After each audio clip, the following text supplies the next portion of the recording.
السلام علیکم، میرا نام عبد المومن ہے اور میں ایک رجسٹرڈ ڈائٹیشین نیوٹریشنسٹ اور پبلک ہیلتھ پروفیشنل ہوں. جناب ہمارا آج کا جو موضوع ہے وہ بہت ہی زیادہ اہمیت کا حامل ہے اور وہ موضوع ہے جسمانی سرگرمیاں اور حاملہ خواتین. جب بھی ہم حاملہ خواتین کی بات کرتے ہیں تو حمل ایک ایسا وقت ہوتا ہے جو کہ بہت ہی زیادہ اہم ہوتا ہے ماں کی زندگی میں بھی اور آنے والے بچے کی زندگی میں بھی. آج جو جسمانی سرگرمیوں کے بارے میں پوائنٹرز بتاؤں گا حاملہ خواتین کے لیے. پہلے تو میں یہ بتاتا چلوں کہ وہ سارے کے سارے میں نے رائل کالج آف آبسٹیٹریشینز اینڈ گائنیکالوجسٹس کی گائیڈ لائن سے لیے ہیں. اس کا لنک بھی میں نیچے ڈسکرپشن باکس میں دے دوں گا. ہم شروع کرتے ہیں. سب سے پہلے تو یہ ہے کہ جناب جب بھی ہم جسمانی سرگرمیوں کی بات کرتے ہیں تو اس کے بے انتہا فوائد ہیں ہماری صحت کے اوپر. اس کے بارے میں ایک میں ویڈیو آلریڈی بھی بنا چکا ہوں. اگر آپ نے وہ ویڈیو نہیں دیکھی تو وہ ویڈیو جا کے ضرور دیکھیے گا.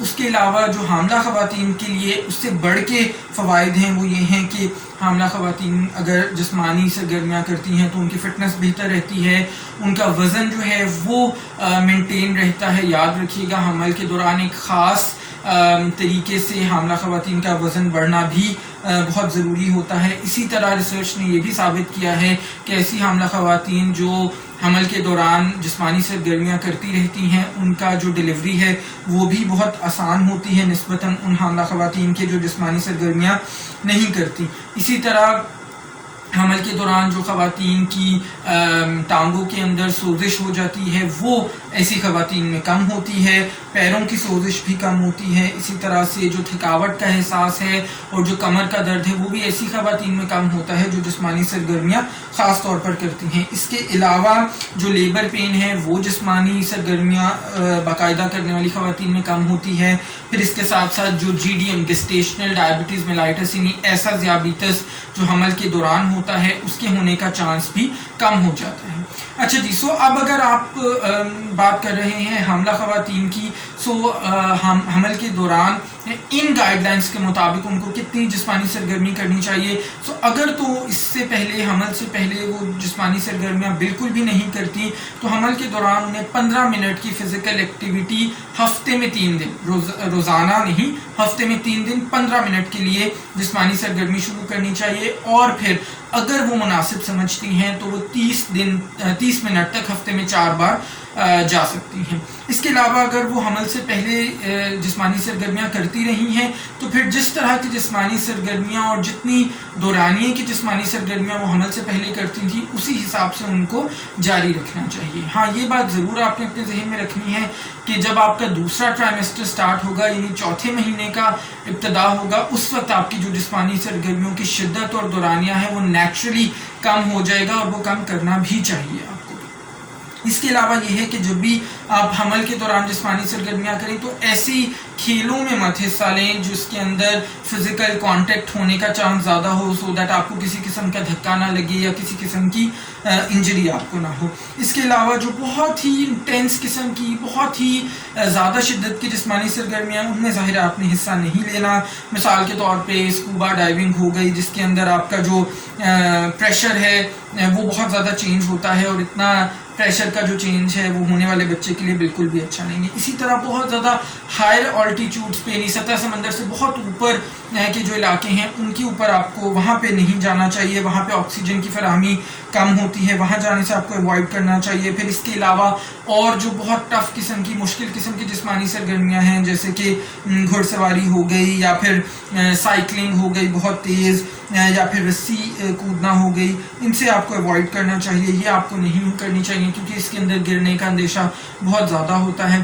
پھر ایک اور چیز جو آپ کو ذہن میں رکھنی چاہیے وہ یہ ہے کہ حمل کے دوران آپ کے جو جوڑ ہیں جو جوائنٹس ہیں وہ زیادہ فلیکسیبل ہو جاتے ہیں. اس کی وجہ سے آپ کا جو رسک ہے زخمی ہونے کا یا انجری کا وہ بڑھ جاتا ہے.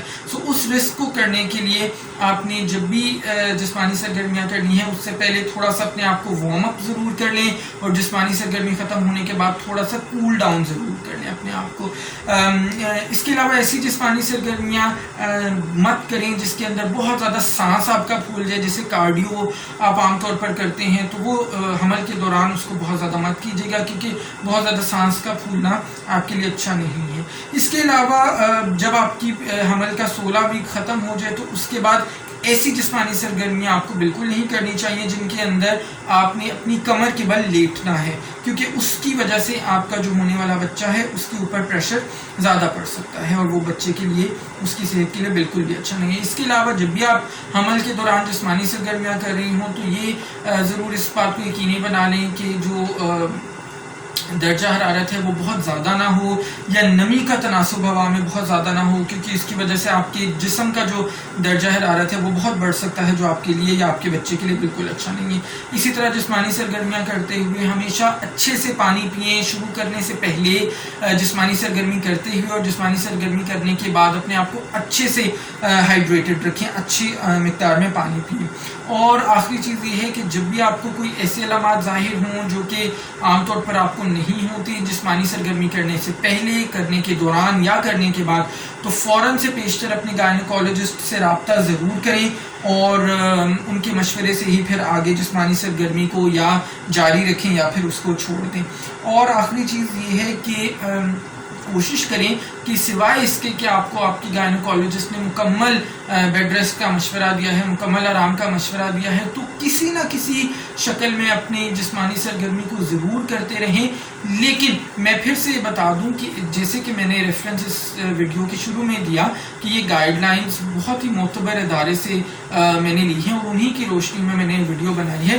سو جب بھی آپ کسی قسم کی جسمانی سرگرمی اپنے حمل کے حوالے سے کرنے لگیں تو اپنے گائنیکالوجسٹ سے مشورہ ضرور کر لیں، جو آپ کے لیے بہت ہی زیادہ ضروری ہے۔ سو جناب، میری ویڈیو کو لائک، کامنٹ اور شیئر کرنا مت بھولیے گا۔ اگر چینل پر پہلی بار ہیں تو چینل کو سبسکرائب کر کے بیل آئیکن کو ضرور ہٹ کر دیں، سو دیٹ آپ کو آنے والی کوئی بھی ویڈیو مس نہ ہو سکے۔ اپنا بہت سارا خیال رکھیے گا، اگلی ویڈیو میں ملاقات ہوگی۔ اللہ حافظ۔